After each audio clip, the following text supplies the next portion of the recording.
Comme tu le sais sûrement, vendredi aura lieu l'appel téléphonique entre Take-Two et ses investisseurs. Alors habituellement, ce type d'appel sert principalement à évoquer des chiffres liés aux différents jeux du groupe, mais cette fois, le contexte est totalement différent. Parce que tu le sais déjà, au moment de cet appel, il ne reste plus que 104 jours avant la sortie de GTA 6. Alors en soi, c'est plutôt inquiétant quand on y pense, puisqu'on n'a toujours aucune information sur le gameplay ni sur un éventuel troisième trailer. Alors en soi, il reste énormément de zones d'ombre autour du jeu et de tout ce qui va sortir avec, et du coup on est en mesure de se demander, est-ce que Rockstar pourrait publier ce troisième trailer juste avant l'appel, ou alors peut-être dans les semaines suivantes. Mais c'est pas tout. On va aussi parler du mode online, des droits déposés autour du nom Leonidakis par Take-Two, et on reviendra aussi sur les dates possibles de la seconde phase de la campagne marketing de Rockstar, qui est très spécial. Alors avant de commencer la vidéo, je me présente, moi c'est Afflex et je compte publier plein de vidéos sur GTA 6, genre vraiment toutes les semaines, donc hésite pas à t'abonner. Mais du coup, commençons par le sujet le plus important, l'appel téléphonique de Take-Two, qui arrive dans quelques jours. Alors j'en avais déjà parlé dans mes premières vidéos, mais celui-ci sera particulièrement crucial, car c'est le dernier avant la sortie de GTA 6. Alors faut savoir que le suivant se déroulera en novembre, donc quelques jours avant le lancement du jeu, et ce sera nettement moins intéressant en fait pour nous, puisqu'on disposera déjà de toutes les informations nécessaires. Il servira surtout de bilan sur la campagne marketing qui aura eu lieu entre-temps. Mais du coup, cette fois en revanche, l'appel devrait surtout faire le point sur les chiffres de précommande. C'est un élément à surveiller de près, parce que là, ça va donner des indices sur la suite de la stratégie marketing. Take-Two devrait aussi évoquer ses précisions et donner des pistes en fait sur ce qui nous attend dans les prochaines semaines, notamment concernant la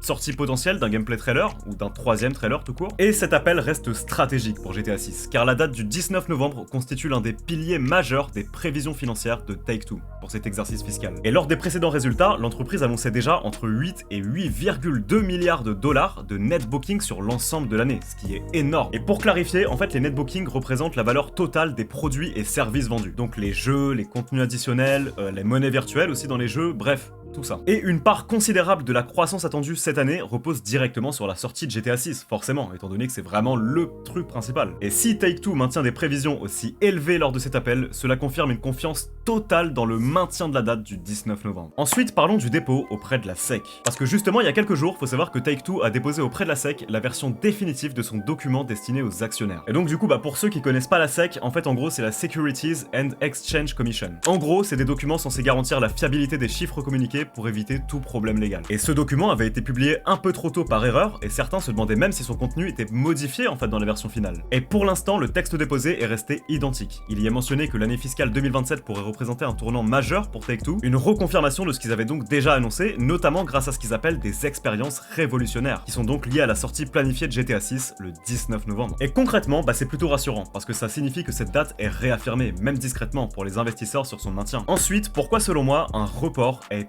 très peu probable. En fait on peut raisonnablement exclure l'idée d'un nouveau report lors de cet appel, parce que sinon ça reviendrait à prendre les investisseurs pour des idiots. Et si toutefois ce report était annoncé et que vraiment GTA 6 ne sortait pas le 19 novembre, et alors là tu peux être sûr et certain que dans la semaine d'après, on aurait très probablement du contenu sur GTA 6, à 100%. Parce que c'est exactement ce qui s'est passé lors du report de mai dernier. Après la mauvaise nouvelle, ils ont immédiatement compensé avec du contenu positif, en l'occurrence le deuxième trailer accompagné de 70 screenshots. Et ça c'est une technique de marketing classique. Après une déception, on donne rapidement quelque chose qui fait plaisir à la communauté. Personnellement, et j'insiste évidemment sur le fait que je peux me tromper parce que voilà, je travaille pas chez Rockstar, je pense très sérieusement qu'il y aura pas de report. Les chiffres de précommande qui seront invoqués devraient être très encourageants et je ne vois pas de trailer arriver dans cette fenêtre précise. Take-Two semble vouloir une campagne marketing courte et intense, ce qui projette toute la communication vers septembre. Et pour le coup, j'espère sincèrement me tromper cette fois parce que j'ai vraiment hâte d'avoir du nouveau contenu, mais pour en revenir à l'analyse du document officiel, celui-ci exclut clairement un report. Et concernant les dates potentielles du troisième trailer, j'en avais déjà parlé en détail dans une vidéo la semaine dernière, que je t'invite à aller consulter. Mais cette semaine, avec l'appel prévu le 7 août, tous les regards sont tournés vers mardi 4 et jeudi 6 août, qui sont donc les dates où un trailer aurait le plus de chances de sortir, notamment juste avant un appel téléphonique, comme ça a déjà été fait plusieurs fois en fait. Et c'est ce qui explique la hype actuelle, tout le monde est à l'affût. Mais Rockstar sait pertinemment quand on les attend le plus, et ils adorent jouer la carte de l'imprévisibilité. Ensuite, concrètement, est-ce qu'on pourrait avoir un trailer cette semaine? Alors pour le coup, c'est pour ça que j'exclus personnellement la possibilité d'un trailer cette semaine, même si Tom Henderson a affirmé le contraire. Mais il reste malgré tout une source assez fiable. Depuis février, il annonçait déjà qu'il n'y aurait pas de trailer avant août. Or là, on est en août et toujours aucun troisième trailer en vue. Il avait donc vu juste sur ce point, même s'il avait précisé que ça restait une conviction personnelle. Après, tout ce que je viens d'évoquer concerne également la deuxième phase de la campagne marketing, qui devrait arriver en même temps que le troisième trailer ou que le gameplay trailer, selon moi. Mais la première phase correspondait à l'ouverture des précommandes, tandis que la deuxième devrait, selon moi, se concentrer sur le contenu du jeu lui-même et sera vraisemblablement beaucoup plus massive, étant donné que c'est la dernière grande vague de communication avant la sortie. Et pour tous ceux qui sont un peu déçus du marketing actuel, eh bien c'est cette phase-là en fait qu'il faut vraiment attendre pour juger, parce que ça sera la plus importante. Et le troisième trailer pourra ainsi servir de point de départ à cette nouvelle vague, potentiellement enchaînée avec une présentation officielle du gameplay, voire du mode online. Et ça justement, parlons du mode online. Parce que à ce jour, Rockstar n'a toujours pas présenté officiellement le mode online de GTA 6. Alors voici donc un résumé des principales informations et rumeurs disponibles actuellement. Alors concernant le nombre de joueurs par session, faut savoir que l'une des sources les plus sérieuses provient de documents judiciaires, qui étaient en fait liés à un conflit juridique entre Rockstar et d'anciens employés. Et du coup on y évoque 64 joueurs simultanés déjà fonctionnels en développement avec un objectif pouvant atteindre 96 joueurs par session. Et le nom du développement du projet serait GTA 6 MP. D'ailleurs si tu veux que je fasse une vidéo entière sur ce sujet, n'hésite pas à me DM sur Insta pour me le dire ou à me le dire en commentaire parce que pour le coup j'y réfléchis sérieusement. Ensuite faut savoir que Rockstar chercherait également à supprimer les temps de chargement entre les sessions pour des serveurs beaucoup plus fluides. Et il est aussi question d'une carte évolutive et d'une dimension roleplay bien plus poussée dans le mode online, notamment suite au rachat de 5M. Et vu l'implication de Rockstar dans le mode histoire de GTA 6, il est logique de s'attendre à un online tout aussi ambitieux, avec une sortie probable 1 ou 2 mois après le lancement du jeu en fait. Alors pour ceux qui s'inquiètent du silence actuel autour du mode online, petit rappel historique utile. GTA 5 est sorti le 17 septembre 2013 sur PS3 et Xbox 360. Et la première vraie présentation du mode online n'a été publiée que le 15 août 2013, soit un mois avant la sortie du jeu. Et c'était même pas un shadow drop, je veux dire il y avait eu une pré-annonce pour préparer la communication. Puis le mode online a ensuite été lancé environ un mois après la sortie du jeu, donc début octobre. Donc en soi ce silence actuel, il a rien d'inhabituel pour Rockstar. Et le mode online reste capital pour Take-Two, puisqu'il représente 78% du chiffre d'affaires généré par GTA 5, entre les abonnements GTA+,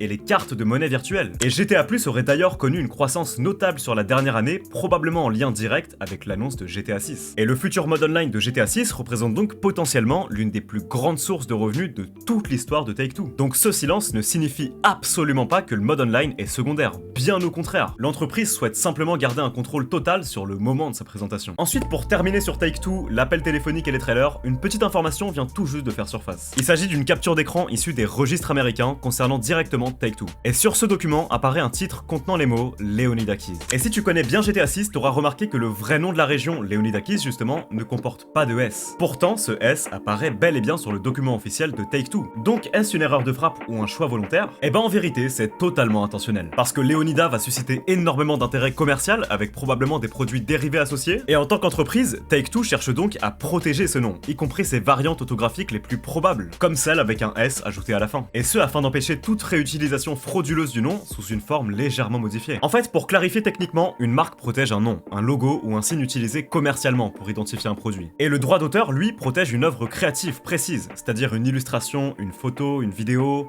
même un morceau de musique. Et le Copyright Office américain précise d'ailleurs que les noms et titres seuls ne sont pas protégeables par le droit d'auteur. Donc dans ce cas précis, la protection concerne en réalité une illustration de carte déposée par Rockstar. Le titre Leonida Keys avec le S à la fin ne sert qu'à identifier cette œuvre dans le registre. Et cette faute d'orthographe ne donne donc pas à Take-Two un droit exclusif sur l'expression elle-même, et n'empêche pas automatiquement une autre entreprise d'utiliser cette formulation ailleurs. Donc ce dépôt spécifique ne concerne pas un droit d'auteur sur le titre du jeu en tant que tel, mais bien un titre indicatif attaché à une carte illustrée. Alors je sais que ces notions de propriété intellectuelle peuvent sembler complexes, même si en vérité c'est assez simple, mais j'espère que c'est clair maintenant en tout cas. Quoi qu'il en soit, voilà, pour conclure, il y a quelques informations qui ont refait surface, pas non plus de grandes choses, mais je pense très sincèrement que très bientôt on va avoir du lourd. Donc on verra bien ce qu'ils diront, on verra bien les news qu'on aura sur GTA 6, dans tous les cas moi je vous tiendrai au courant sur des vidéos toutes les semaines sur cette chaîne, et comme d'hab, n'hésite pas à t'abonner si tu veux être au courant de tout. Au passage, pour tous ceux qui veulent me parler, donc que ce soit des questions sur ta vie, sur GTA 6, bref, tout ce que tu veux, tu peux me parler de n'importe quoi, eh bien n'hésite pas à me DM sur Insta, mon Insta c'est aflexyt et je réponds à tous les DM sans exception. Alors sur ce, c'était Aflex et